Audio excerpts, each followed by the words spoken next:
Bonjour à tous. Écoutez, je suis ravi de pouvoir vous retrouver dans un format un petit peu nouveau, un format vidéo, dans lequel j'ai l'intention, je ne sais pas si j'y arriverai jusqu'au bout, parce que faire de la vidéo, faire du montage vidéo, c'est beaucoup de travail, mais c'est une intention qui me motive aujourd'hui de vous présenter un petit peu mon travail sur le territoire préhistorique du pays mornantais, donc dans le sud lyonnais, puisque c'est un territoire pour ceux qui connaissent un petit peu mes livres, hein, j'expose ça, sur lequel il y a une concentration assez importante de mégalithes, donc de pierres, qui datent de cette préhistoire. Voilà. Donc l'idée aujourd'hui, c'est de débuter un petit peu ce travail avec ce nouveau média par une première vidéo sur le thème de la triple montagne sacrée.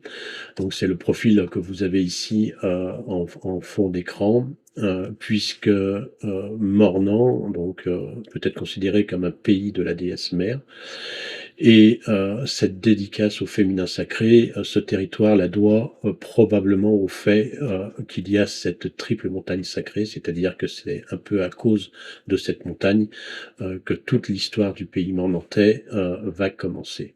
Voilà. Alors, ce que je vous propose dans un premier temps, c'est de découvrir un petit peu les lieux, et donc on va, dans un premier temps aussi localiser ce territoire. On se trouve donc au niveau de l'échelle de la France, dans la région lyonnaise, donc ça tout le monde connaît à peu près. On va s'approcher un petit peu plus et zoomer pour préciser les choses. Donc on a cette grosse tache brune en haut à droite qui est l'agglomération lyonnaise. Je vais vous dessiner, vous savez qu'à Lyon passe le Rhône, donc je vous dessine ici le cours du Rhône. Et donc à une vingtaine de kilomètres au sud de Lyon, nous avons le premier coude du Rhône avec la ville de Givors qui fait confluence en fait avec la rivière du Gier qui est au pied du massif du Pilat. Et si on poursuit sur une dizaine de kilomètres le cours du Rhône vers l'est, on a le deuxième coude avec la ville de Vienne. Voilà, Vienne connue pour son antiquité, gallo-romaine également. Nous, le secteur qui va nous intéresser, il se trouve ici, donc également une vingtaine de kilomètres au sud de Lyon, mais un petit peu plus à l'ouest, dans ce qu'on appelle les monts du Lyonnais. Donc on parle du plateau mornantais, puisqu'on n'est pas dans la vallée du Rhône, on est à peu près 150 à 200 mètres au-dessus du niveau de la vallée. Et en resituant un petit peu les choses de cette manière sur ce fond de carte Google Earth, je voulais rappeler les choses que j'ai déjà évoquées sur le fait que euh, à Mornan, il y a un monument mégalithique majeur qui est le menhir déesse de Mornan, que vous avez ici en illustration en haut et à gauche de l'image.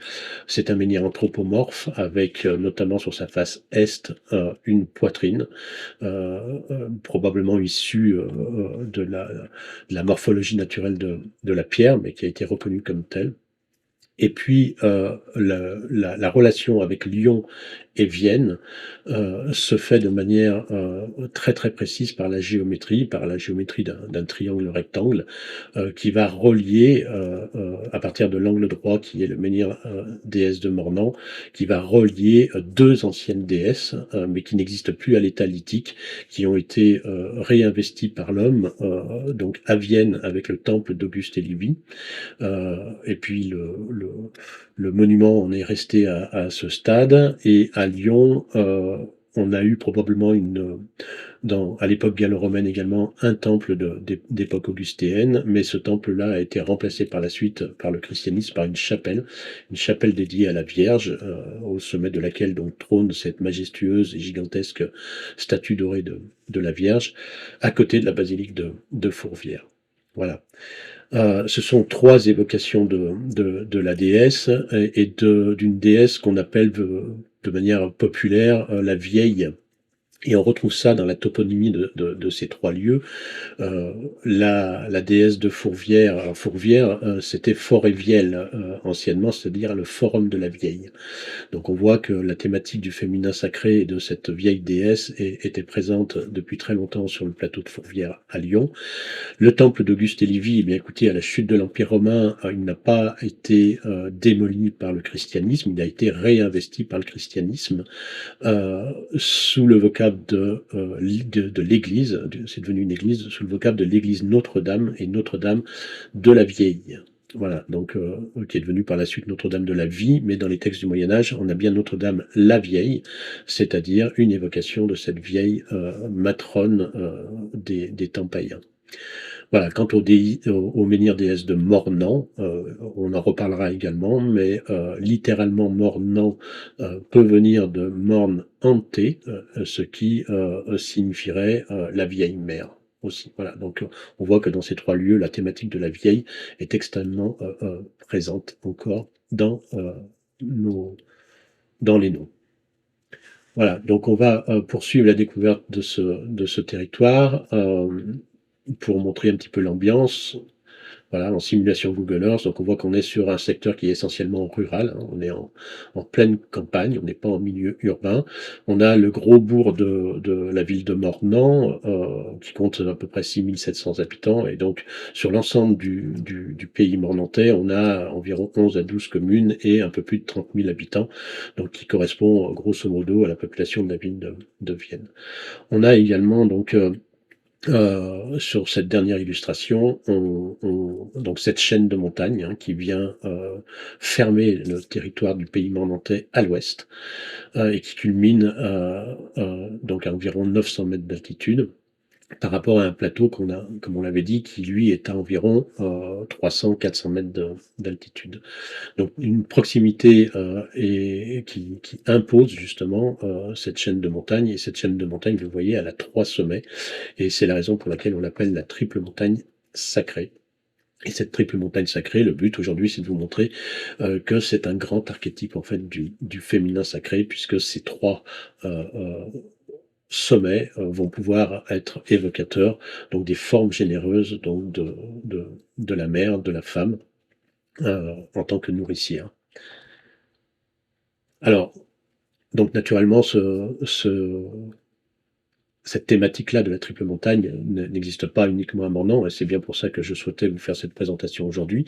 On la découvre dans un premier temps en Bretagne, donc on a 7 montagnes sacrées en Bretagne, et la montagne la plus à l'ouest, c'est-à-dire celle qui cloisonne à l'ouest les confins des terres occidentales, c'est la montagne du Ménez-Haume, la montagne sacrée du Ménez-Haume, bien connue par toute la mouvance druidique, plutôt néo-druidique, on va dire.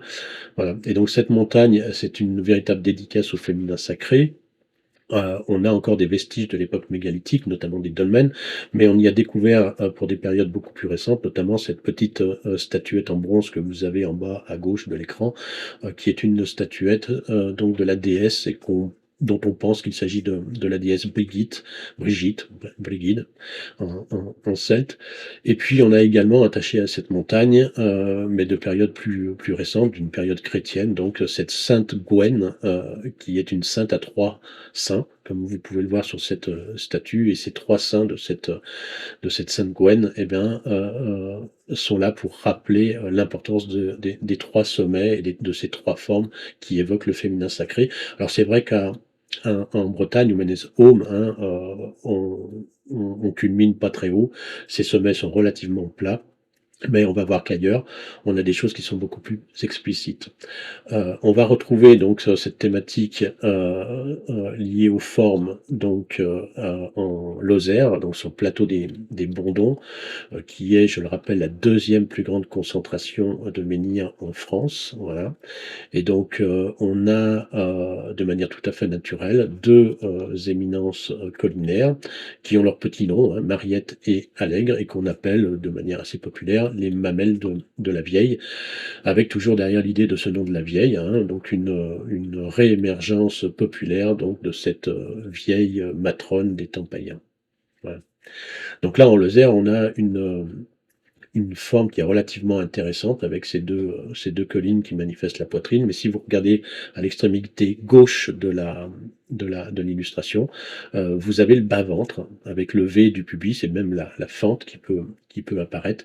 Et ce qui est magnifique donc au Bondon, c'est qu'au niveau de ce bas-ventre, ben, vous avez l'entrée d'une galerie souterraine. considérée d'ailleurs comme la plus longue galerie souterraine du département de la Lozère, un peu plus de 12 kilomètres. Voilà. Et donc on a clairement ici, avec cette galerie souterraine qui prend naissance et par laquelle on peut pénétrer à partir de ce pubis, donc on a une évocation évidente, si vous voulez, de l'entrée dans les entrailles de la Terre, l'entrée dans le ventre de la mer.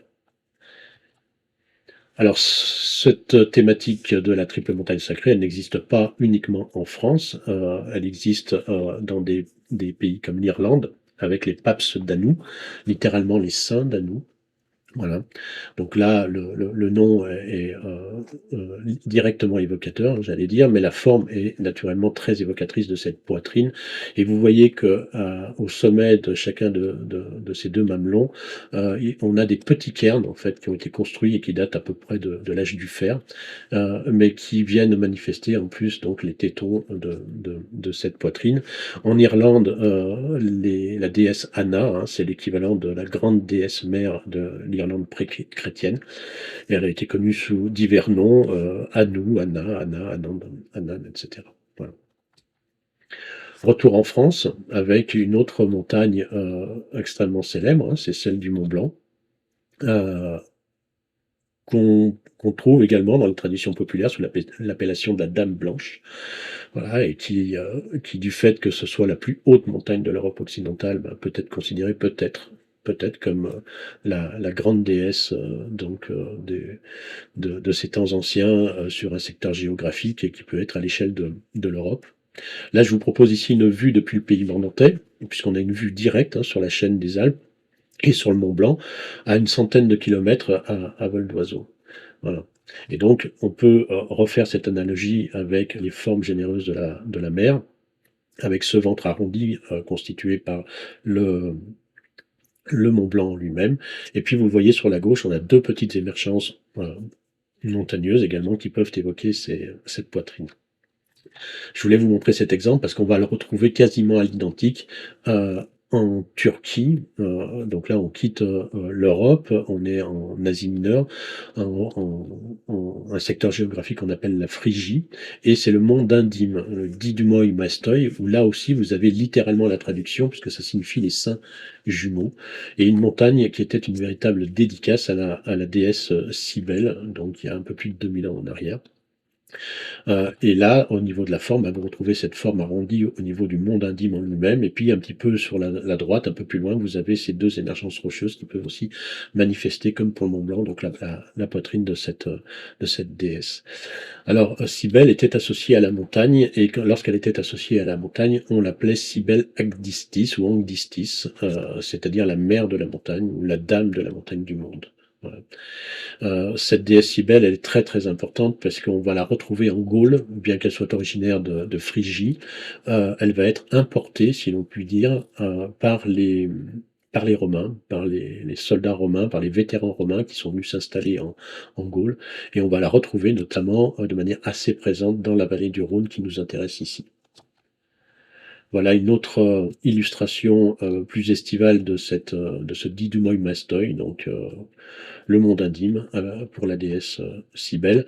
Et oui, je voulais faire ce rapprochement et vous présenter ce court extrait de Philippe Borgeaud, issu de son livre La Mère des Dieux, de Cybèle à la Vierge Marie. Donc c'est un livre dans lequel cet auteur met en parallèle donc la thématique de la déesse Cybèle avec celle de la Vierge Marie dans les écrits testamentaires, de manière à montrer comment l'image de la Vierge Marie s'inscrit un peu comme une continuité de cette déesse païenne Cybèle qui l'a précédée. Alors il nous dit dans ce court extrait, dans le territoire des Vaucons, alors les Vaucons c'est un peuple gaulois du sud du Dauphiné, la région de Die, la ville de Die, ce qu'on appelle le Diois, et donc on avait un peuple gaulois qui s'appelait les Vaucons et qui occupait ce territoire. Et donc là on a une histoire qui nous est racontée par Pline l'Ancien et qui nous dit que dans le territoire des Vaucons, une pierre tombée du ciel fait l'objet d'un culte. Des scènes d'horreur sont décrites et comparables jusque dans le détail de la cruauté aux récits relatifs à la légende de Cybèle. Des femmes sont pendues, leurs seins coupés, introduits dans leur bouche à l'occasion d'une cérémonie durant laquelle les Celtes festoient et sacrifient dans un bois consacré à leur plus importante divinité. Celle-ci est appelée Andrastée ou Andarta, d'un nom bien proche, nous dit donc Philippe Borgeaud, d'un nom bien proche d'Agdistis ou de sa variante Angdistis. Donc là, l'auteur, en fait, fait le rapprochement entre phonétique, hein, entre les noms de Andarta Andrasté et Agdistis, Angdistis, comme on l'a dit, qui sont une évocation de la déesse Cybèle dans sa forme de montagne. Alors c'est vrai qu'après la conquête romaine, vers la fin du IIe siècle, le culte de la déesse Andarta commence à disparaître puisqu'il se confond peu à peu avec celui de Cybèle qui a été importé donc par les vétérans romains, attesté donc le long de la vallée du Rhône jusqu'à Vienne et Lyon, donc qui est la zone géographique qui nous intéresse, par de nombreux monuments épigraphiques et puis également par des restes de sanctuaires et des hôtels tauroboliques qui ont été redécouverts par l'archéologie, que ce soit à Vienne ou à Lyon. Voilà. C'était important de vous parler de cette déesse Cybèle et de sa parèdre Andrasté, puisque vous allez voir que ça peut avoir une résonance en ce qui concerne le pays mornantais. Donc on est ici de retour à Mornan, avec la triple montagne sacrée, avec ses formes généreuses, hein, donc qu'on peut rappeler, le ventre arrondi et puis les deux sommets qui manifestent la poitrine. Et puis vous avez donc au creux de cette poitrine une commune qui s'appelle Saint-André-la-Côte, avec une église dédiée à Saint-André. Et là, on peut faire ce rapprochement entre le choix que l'Église a fait de venir implanter ici un Saint-André sur une colline qui est une triple montagne, qui est une véritable dédicace à la déesse et potentiellement à la déesse Andrasté. Puisqu'en fait, si vous regardez la forme latine de Saint-André, Saint-Andrea, vous avez l'anagramme exact de Andrasté. Et cette façon de jouer sur les mots et de faire des anagrammes, c'est quelque chose qui se pratiquait à l'époque de la chute, enfin de l'Antiquité en général, mais encore à la période de la chute de l'Empire romain, et qui est cette période en fait où l'Église a pu commencer à se développer et à aller évangéliser les campagnes. Voilà. Donc c'est pas anodin d'avoir ce vocable Saint-André sur un lieu qui était une ancienne dédicace à la déesse et peut-être à cette déesse Andrasté. De sa poitrine, de cette géante, coule le lait nourricier. Et c'est vrai que le col de Saint-André-la-Côte est aussi la source de la rivière du Mornantais. Alors cette rivière, ça va être la véritable épine dorsale, la véritable colonne vertébrale de ce territoire du pays mornantais, qu'on va découvrir hein, tout au long de ces petites vidéos. Et le nom même de Mornantais est probablement celui qui a donné le nom de la ville de Mornan, puisque comme on l'expliquera également, Morn-Nantais, littéralement en gaulois, ça signifie la rivière-mer. Voilà. Voilà, donc si on revient à une vue un petit peu plus haute pour redéfinir un petit peu donc le territoire de la déesse. On va le faire afficher ici en jaune. Donc ce territoire préhistorique, c'est une espèce de patatoïde. Je vous dessine ici donc les trois sommets hein, qui ont leur petit nom, le Châtel, le Rampeau et Chantallois. Chantallois correspondrait plutôt au ventre de la déesse et le Châtel et le Rampeau donc à cette poitrine et donc au creux, au col. Hein, vous avez ce fameux, cette commune de Saint-André qui est la plus petite commune hein, d'ailleurs de, je crois, 295 habitants du pays mornantais. Et vous avez la source à Saint-André, donc de cette rivière-mère, le Mornantais, qui va aller se jeter, alors à l'époque, qui se jetait dans un Rhône qui avait un cours bien plus large que ce qu'il n'est aujourd'hui, puisque le Rhône était plus haut. Ça, je vous ai tracé ici un Rhône qui date du premier millénaire avant notre ère.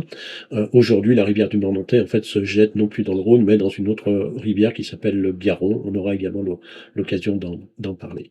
Et au centre de ce système, c'est là que vous allez avoir implanté ce monument mégalithique, ce véritable menhir dédié à la déesse de Mornan, et qui vient s'implanter au centre de cette organisation hydrographique du Mornantais.